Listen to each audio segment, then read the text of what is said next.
Pourquoi les situations de stress, d'angoisse provoquent des maux de ventre, estomac noué, besoin pressant d'aller aux toilettes ou encore une perte d'appétit?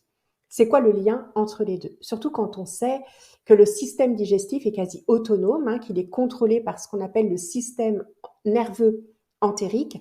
C'est le fameux deuxième cerveau, on le surnomme souvent comme ça, et pour cause, c'est un ensemble de neurones qui se trouvent dans nos intestins et qui travaillent comme un second cerveau. Et ce système, est tout à fait capable de gérer notre tube digestif sans que le cerveau ait besoin d'intervenir.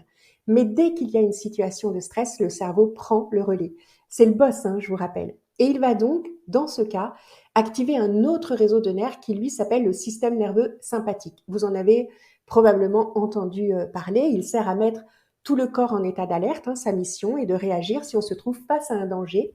Il va faire en sorte, tout simplement, d'envoyer l'énergie et l'oxygène vers les muscles et le cerveau pour être en mesure de fuir ou de se défendre. Et pour économiser de l'énergie, il va faire plusieurs choses. Il va d'abord ordonner au système digestif de se mettre en pause. Pourquoi? Parce qu'on n'en a tout simplement pas besoin pour fuir ou combattre. Et il va aussi envoyer une hormone qui s'appelle la corticolibérine, qui a la particularité d'avoir des effets différents selon les parties du tube digestif. Par exemple, dans l'estomac, elle va ralentir les contractions, ce qui va bloquer la progression des aliments. Mais dans le gros intestin, c'est l'inverse. Elle va augmenter les mouvements et faire entrer plus d'eau. Résultat, on a d'un côté une digestion qui est bloquée et cette immobilité de l'estomac crée une sensation de lourdeur, des nausées, parce que les aliments stagnent et l'estomac se tend pour pouvoir évacuer.